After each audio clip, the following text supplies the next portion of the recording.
Wyatt begins in like 5, 4, 3, 2, 1. Yo, welcome to Wyatt, and I'm your host, Wyatt O'Brien Evans. Brrr, woof, goddammit, woof, woof, woof, woof. Hey, to all my YouTubers out there, if you like what you hear, if you like what you see, and I know you like what you see, click that subscribe button at the bottom of your screen. Just click it, click it, click it. I loves to click it.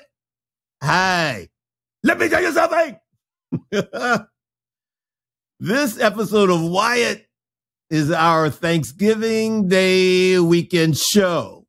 So all I can say is gobble, gobble, gobble. Get that turkey on. Eat that turkey. Eat it. Cranberry sauce and all the other stuff and trimmings too.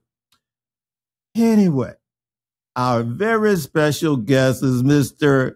Hartsel Clifton Shirley. He's this multifaceted artiste, y'all. And he has just released a new music album called A Place for Us. And let me tell you, it's getting rave reviews and positive buzz. So let's go to him right now. Oh, wait a minute, though. Hold it. Wait. My phone is buzzing. Hold on a second. It's vibrating. Let me see who this is here. Oh, my God, y'all. Good golly, Miss Molly and Saints preserve us is my part-time, sometimes co-host, Madam Pussy Galore Cock-a-doodle-doo. Hey, baby, what's shaking? I mean, you've been ghosting us. What's been happening? Oh, Mr. Wyatt O'Brien Evans, just clutch the pearls and stop the train. How are you? And how's everyone out there in audience land? Well, we've all been just smashing. I mean, but you, what's up? Well, if you must know, Mr. Wyatt O'Brien Evans, I've been knee-deep in my book tour. Well, what's the name of that god-awful book? My new book. It's called, and I want everyone to understand and know it. I want everyone to just remember the title, to embrace the title. The name of my new book is called Popular Penetration, How to Treat Your Man's Big Old Cucumber in Just the Right Way. Madam, you're absolutely unbelievable. Well, Mr. Wyatt O'Brien Evans, you can believe this. You know well that I'm an authoress. I'm a writing diva. But the book flopped, and I mean big time. Oh, Mr. Wyatt O'Brien Evans, you're such a nitnick. A nitnick. That means you're just exasperating and irritating. And you are real head case. Oh, Mr. Wow. Well, I'd like to give you some... Well, let me tell you something. Oh, Mr. Wow. Mr. Wyatt O'Brien Evans. Oh, my God. You're just so unhinged. And I've lost my voice. You've made me unhinged, Madam Pussy Galore Cock-a-doodle-doo. Enough of your shenanigans. Oh, Mr. Wow. Why can't you just take a jokey joke? That's it. I'm hanging up. On with our show. So without further ado, Wyatt welcomes Mr. Hartsel Clifton Shirley. Talk at me, baby. How the hell are you? I'm doing pretty darn good. How about you?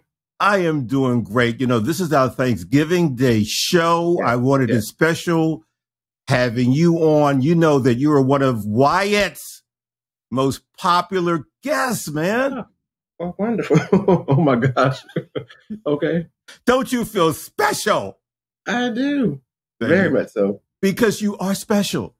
And definitely, I want to congratulate you on your new collection of music titled A Place for Us. And my audience. Let me tell you something. It is getting rave reviews and such positive buzz. I mean, it really, really is. So, we're going to do a deep dive into it later. But what I want to ask you now is the title, because the title of a book, of a music collection says a lot. What's the meaning behind A Place for Us? Okay. A Place for Us, which is the title cut from the album, was actually the title of the track that my producer gave me. And so I worked with the title to create the song.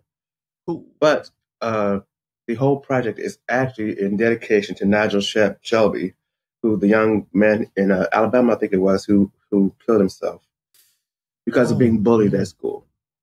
I take it, was he gay as well? Or? Yes. Oh, man. And he had little to no support to withstand all the bullying. Hartsel, tell us just a little bit about that. When did it happen? Is this fairly recent? It just happened just a couple years ago, and it actually made the world network news. Oh man, I missed that. Yeah. Wow. Well, good for you, man. We really appreciate you doing that. Yeah. So we're gonna go ahead. Please. I was gonna say, actually, all of the songs, to an extent, I thought of him as experiences that he could have had, experiences that he did not get to have because of his life being cut short. So I kept that in mind the whole way with every song. Good for you. That's really great. Okay, so we're going to do a deep dive into A Place for Us as well as your literary endeavors a little bit later. But right now, let's travel through the corridors of time so we can learn about your backstory. We need to know about your backstory. So where were you born and raised? I was born in Waterloo, Iowa, and that's where I grew up at too. Now, I think that's like 16% black because it's a small town, which is more than when I left there too. What? I think when I left, it was like 13%, but now there's more. Wow. Well, what was it like growing up in Waterloo? Well, I was born in '69, so I was a child of the '70s. So the '70s was Globetrotters. It was cartoons. It was real butter. It was sugar. Water. Yeah, it was sugar. And since I was in the Midwest, it was American Bandstand, not Soul Train. Right. And it was fun. It was very, very easy growing up, more or less. And I was sheltered too, because of the racial tensions from the '60s. My parents lived that, and so they wanted to protect us from some of that because of Waterloo being, at one state, being more white than black. Right. That makes a lot of sense. Yeah.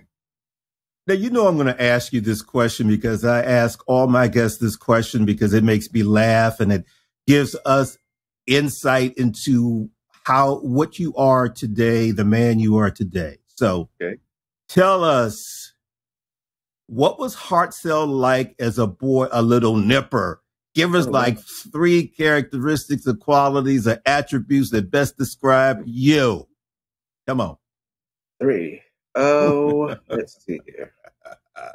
I would say I was lively. Going very, very, very lively. You could say I was spoken to because when I called out stuff that I saw. Just unabashed, no shame, no nothing. You did wrong. I saw you, or whatever the case was. I didn't hold back. I don't know. I just didn't. Mm-hmm. And let's see here. One more. Oh, I have to go so far back. Oh my gosh, not that far. But let's see here. I would say sensitive. Okay. Yeah. That's a good trio. That's cool. That's cool. Yeah. Okay. All right. Well, let's fast forward. Let's get to college and all of that. Tell us where you went to school, what degrees you pursued, that sort of thing. Okay. Well, actually, after grade school went downhill. Oh, no. Not performance wise, but just how it felt being in school. As a matter of fact, when my grade school Let me closed, take a drink about that. I could too. When my grade school closed, they had a ceremony for the closing. So all of us who went there, as many who knew about the closing, we came back, and one of my classmates, this sweet young lady, we were in the hallway as we were leaving, and I said, it just went downhill after here. She said, yeah, it did. Because, junior high and high school are just different types of social pressure. Right. And so that's kind of where it went downhill, because, when you're teens, you're becoming aware of yourself, aware of sexuality, and you're more aware of things than you were as a kid. And it just went downhill. It wasn't as fun. So anyway, by the time I graduated from high school, I didn't want to see anybody that I went to school with. So I didn't go to college right away because I didn't want to see any of them folks. If they went to college here in town. And I wasn't going to move anywhere because I was too shy. So I actually worked for a couple of years, and then a friend of mine was writing a paper for a psychology class. And he was just, because he said, I'm just going to copy down. I said, you can't do that. That's plagiarism. I said, well, here, give it to me. I'll write the paper. So I wrote his psychology paper for him, and he got an A. No. Oh, my God. And that's when I said, okay, I need to go to school. So I went to Kirkwood Community College first, studying communications media. And I did not graduate from there, but I actually did end up getting a job at a TV station. Oh, I'm sorry. What's the name of the college again, and where is it located? Kirkwood Community College. Oh, Kirkwood. Yes. Okay. Where's that at? That is in Cedar Rapids, Iowa. Oh, okay. Got it. And many years later, I did go to college. I went to Brown Mackey here in Atlanta, where I did get a degree in business management. Mm. And then I got an MBA from the International Business Management Institute, which is based in Germany. Got it. Okay. Wow. Okay, Mr. Overachiever. Let's. Yeah. Well, how about late bloomer? We call it that. Okay. Let's swing into your literary endeavors, because I believe that something about the International Society of Poets. You got like a bronze award for that, right? You remember that? I was online some years ago, and I came across that society, and they wanted to submit poetry, and so I said, okay, I'll take a swing at it. And I don't even remember the poem that I submitted, and I don't even know if I still have it, but I went ahead and submitted it, and I actually did win a bronze prize. Mm-hmm. You are an overachiever. Yeah. Okay. Yeah. And also, you are a columnist, because you write for WyattEvans.com, the go-to destination for LGBTQ news, commentary, features, and entertainment for the LGBTQ community. I had to get that. And now, thanks to me, history as well. That's right. Yes, because your column, Heartstrings, you write about the unsung, gay, same-gender loving historical characters. So tell us about that. Yes. And I actually concentrate on the men because I believe that there is a female somewhere who can concentrate on the women. I don't want to step on anybody's toes. Well, so I concentrate on the black men. Well, and I will, and black transgenders. The folks, I don't want to go to the usual suspects when you talk about black gay folks, like Langston Hughes, or name those folks that are really well known and very, very well covered already. There are other folks who were there around the same time who did stuff as well. Right. And so I want to bring their history out and give them acknowledgement that they didn't get then, and help people to remember that we have a bigger, broader influence than what people think. Absolutely. That makes sense. And I have to tell you, first of all, I'm so thankful that you write for WyattEvans.com. And I'm so glad for the opportunity too, man. Really, because we appreciate you, because you get so much great feedback, Yeah, I do. I really do. People tell me that they look forward to the next column. And every time after I get done, I'm like, okay, who can I write about now? But somebody a good handful. Every time I'm looking for one, a good handful of folks pop up. So there's some folks coming down the line in the next few months that you just will probably just blow folks' mind. Like, I didn't know about this. I didn't know about that. I didn't know about that. Yeah, I mean, because when I read your column, I say, my God, I didn't know about this. So you are the historian of WyattEvans.com. I love it. Yeah. You're also an author because your latest book, The Night Eddie Salas Died, right? Yeah. It is so impactful. Tell us about that. Okay, well, what happened was I was in college again at Hawkeye Community College, and I was in a class called Diversity in America. And there was a woman in the class who talked about how she, back in the 60s, she said they protested and they did all kind of stuff. Right. And this instructor that I had, she was very, very cool. I mean, she said, we're not going to use this book because for diversity, it's an experiential thing. Right. Can't really get it from a book. So I started going to study circles to help get some of that diversity and experience. And so in one of the study circles, it was with the Waterloo Police. And I was sitting next to a city council person, and then the sheriff was on my other side.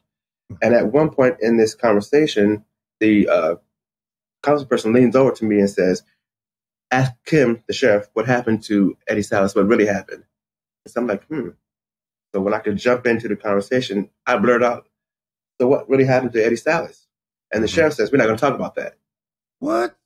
Yeah. So I was like, well, that's kind of what we're here to talk about. So why not? Right. We're not going to talk about that. So I was like, okay, big question mark in my head. What really did happen to Eddie Salas? So I asked my mother, because she was around during that time, and she said, yeah, it was a big deal, but she didn't know much detail-wise. Okay. And so I began searching as best I could. Back then, this is 2002, as best I could, getting information. And the best I could get was just a couple blurbs that actually showed up in Jet magazine. Right. And so many years passed, and I actually moved here.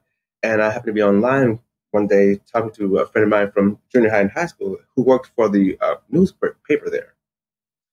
And I told her that I was looking for information on Eddie Salas. She said, well, hold on one second, and I'll be back to you.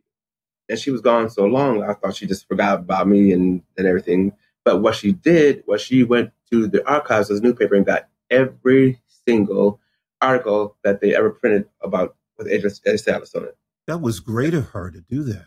Yeah, extremely, extremely. And then she mailed it to me.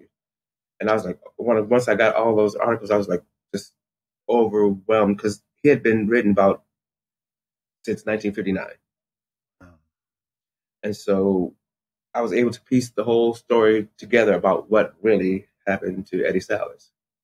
If you had to follow his story and read the paper and stay focused on him to piece together what really happened.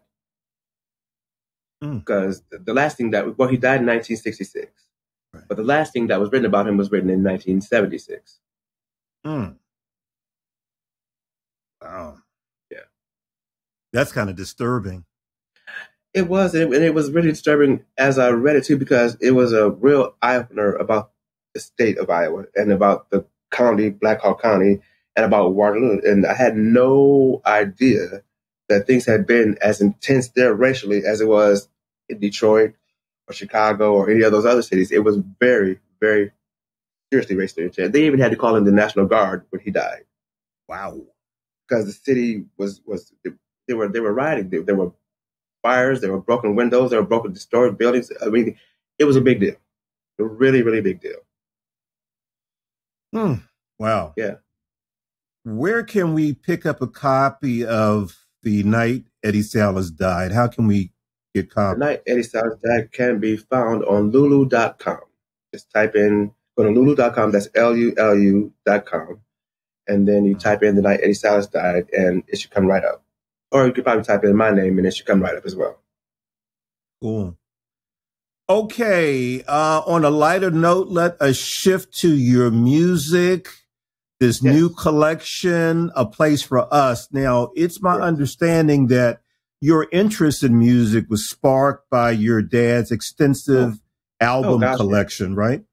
He had so many albums. I mean, he had those. Back in the 70s, you had those tall stereos with the cabinet doors, and right, yeah, and big speakers.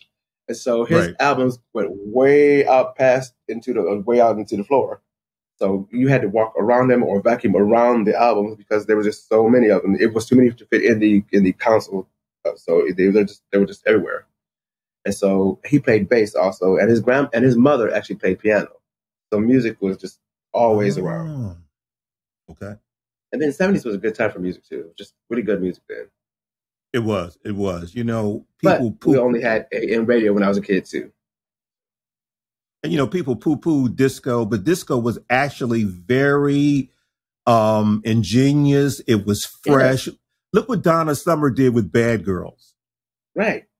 It was rock.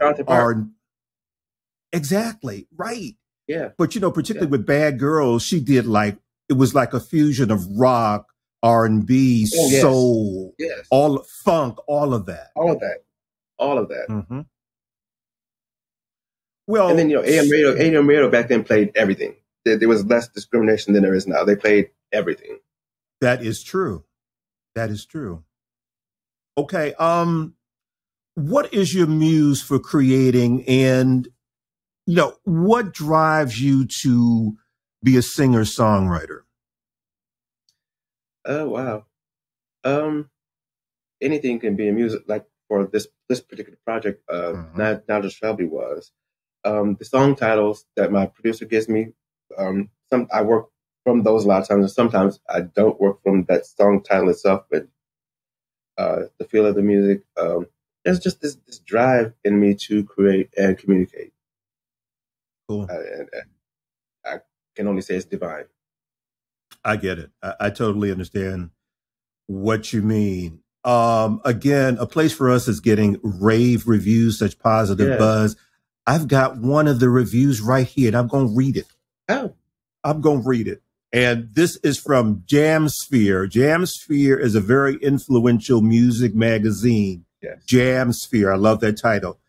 And this is what they say, and I quote, "Hartsel is a special talent. His artistry offers a bridge between the past and the present in an authentically soulful way. Arranged best showcase in his album, A Place for Us. Soul, R&B, pop, rock, and even dance flavors are bundled together in a kaleidoscope festival of emotion and sound," end quote. That's a hell of a review, my brother. What do you think about that? When I saw it, I was like, oh, they know me so well. I almost felt like they just read me from stem to stern with that review. And it wasn't really the intention to create a project like that. It's just how it came together. And again, being a child of the 70s and the musical influences that I had, then, you know, I got exposed to everything from Dolly Parton to Elvis to the Temptations to Ike and Tina Turner. I mean, it was just a broad influence of folks that I listened to. So there is no real, and my producer loves this about me, there is no real one category you can put me into because I can do so many of them. I like that. Well, you're eclectic. Yeah. Mm-hmm. Well, you know what? You're a place for us is sublime. It is inventive. It's haunting. It's pumping. It's got everybody. It's got something for everybody, which is not an easy feat to pull off. Right. You know, not at all. Yeah. So my brother. Okay. Thank you. Man, my pleasure. What we're going to do now is we're going to play. Go ahead, please. I was going to say, so now I'm actually able to do videos because my producer has branched out into producing videos as well. So when he asked me what I like, I was like, oh, of course. So I've gotten a lot of over 80,000 views on one of the songs on there. Damn. And A Place for Us is gaining numbers on YouTube and Spotify, and so are some of the other tracks. Damn. Okay, well, what we're going to do is we're going to play videos from 2 tracks. The first is going to be You Should Be With Me Tonight. Okay. And then the title track, A Place for Us.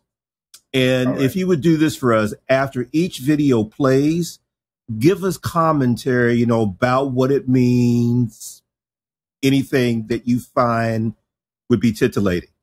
Okay? Okay. Good thing. So here we go with the first one. You Should Be With Me Tonight.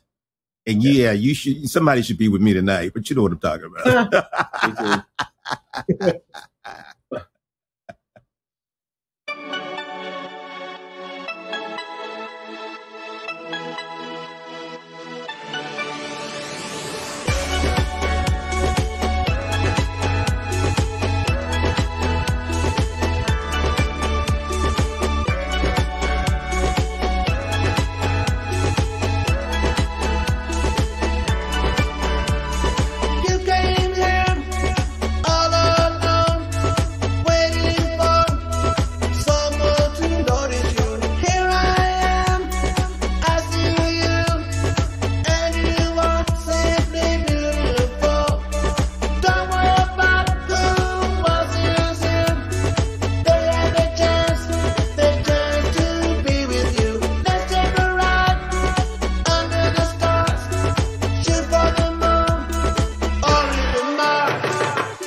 were fixtures during the Harlem Renaissance.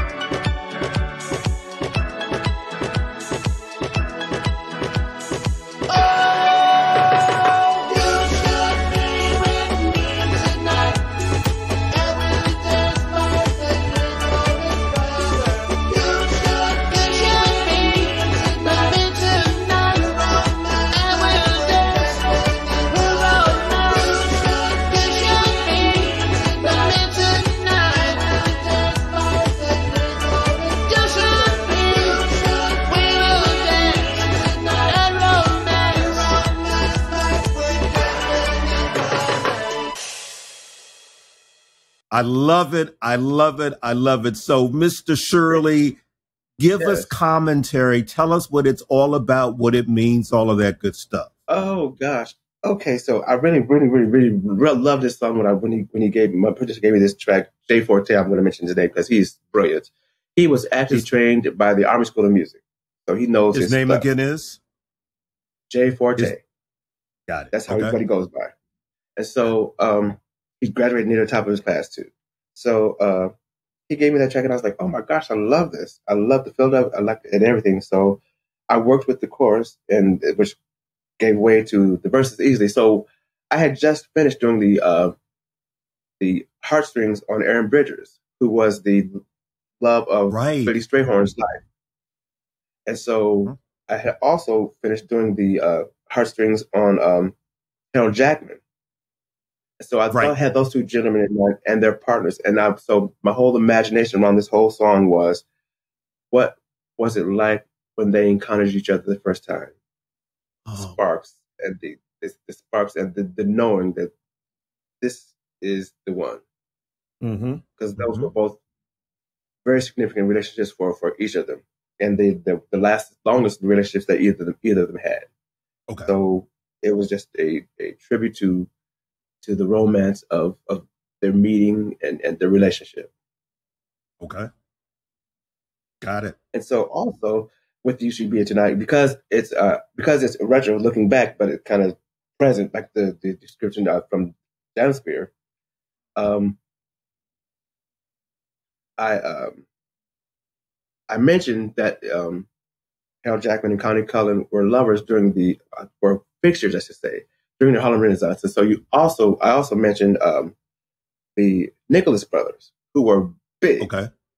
They were excellent dancers. Oh, they were so fabulous. I mean, they were in Stormy Weather. They were in so many other movies and they danced with the best. And they were some of the best dancers. And they were brothers. And they just they just made such an impression on me that it fell into the chorus just easily. And wasn't one married to Dorothy Dandridge? I believe so. The Nicholas brothers? I believe so. Yeah, because I believe so. And that was a horrible marriage for Dorothy Dandridge. Okay, got it. Wonderful. Okay, now let us see A Place for Us. And like I said, after it's all over, please give us your commentary and your analysis. So here we go with A Place for Us. Okay.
Man, that is exceptional.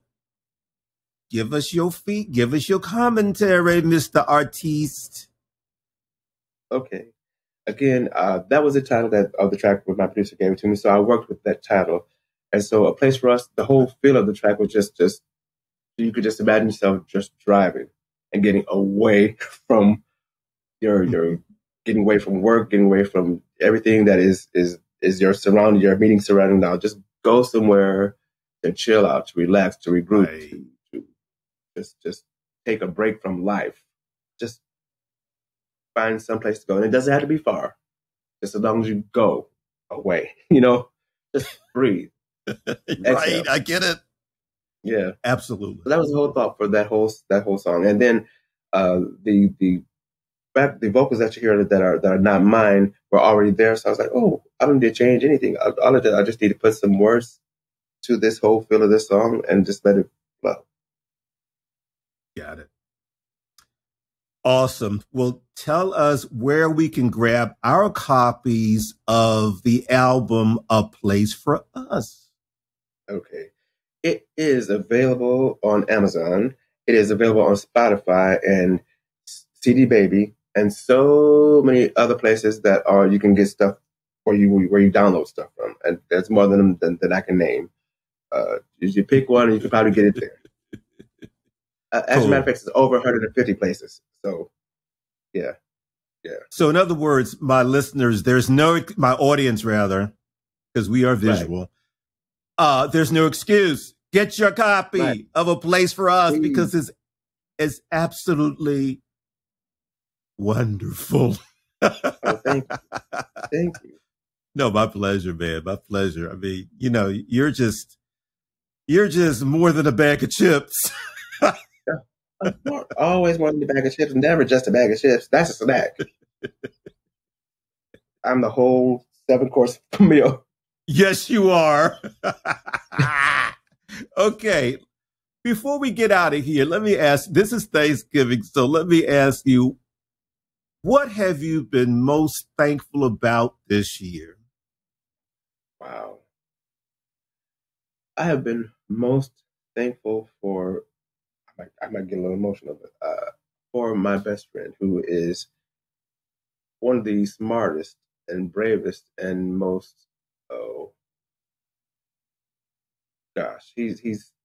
I don't even have words to wrap around how important he's been to me, because he's just such a source of so much. I mean, he's so knowledgeable about so many different things, and he's just got a lot of heart. And we've been able to be there for each other through some intense moments in our lives, and it just has just made this year better. Mm-hmm. Well, as Michael Jackson would say, Tito, give me a tissue. Right. Janet, don't tease me. Janet, don't tease me, girl. Well, you know what? I'm just thankful for still being in the game, still being alive, because with the pandemic, people really fell off. A lot of folks died, a lot of people got extremely depressed. They just felt like they didn't have any escape, any way out. So I'm just so thankful that I have friends like you, that I'm doing my craft, that I haven't given up. And what I really try to do, Hartsel, is put myself in other people's shoes, because you know what? Somebody always has it worse than you do. That's what they say. And so just if you think it's bad, just imagine. Just what your imagination is of what worse is enough. Exactly. Okay, so how can we grown folk connect with you, contact you, give us all of your social media? Easy. And I do respond. That's my email address. Okay. There's Facebook, there is Twitter, there is Instagram. If they need to contact you, I will respond. Definitely. I'm easy to get to. Go ahead. Okay. Oh, yeah. What do you have planned for 2023? 2023. There's going to be some more videos because there's going to be some more single releases coming from A Place for Us. And one of the songs I'm so looking forward to pushing out there because there has not been a song like this out there. And I didn't tell you about it, but you'll see soon enough. Let's see here. There will be another. I think there's going to be later in the year, like towards summer. There's going to be a live album, a live project. Oh wow, cool. Yeah. And then hopefully, I hope to have the second and third parts to my novel, 3 Words, 4 Letters, out, so that by time Pride Times comes here in Atlanta, I will have a plethora of goods to offer to the public. A plethora. I love that word. Plethora. Books and CDs. Cool. I mean, you're the man. You're just. Yeah. That's right. Well. Well, Mr. Hartsel, Clifton, Shirley, thank you for stopping by. Wyatt, man, this has been. Thank you. You know, you're one of my favorite folks, and it's just so good to have you on. You're doing incredible things, and I just, you're amazing. Oh, bless your heart. That's right. Listen, I try. Well, you do really good. Okay, my friend, have a wonderful rest of your Thanksgiving Day weekend. I sure will. You too. And you all too. So there you have it. You can find the official Wyatt podcast page at WyattEvans.com.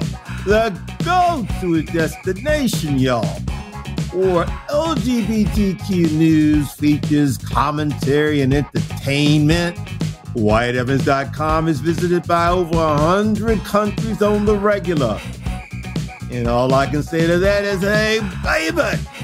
And at WyattEvans.com, you'll find my smoking hot, Nothing Can Tear Us Apart series of novels.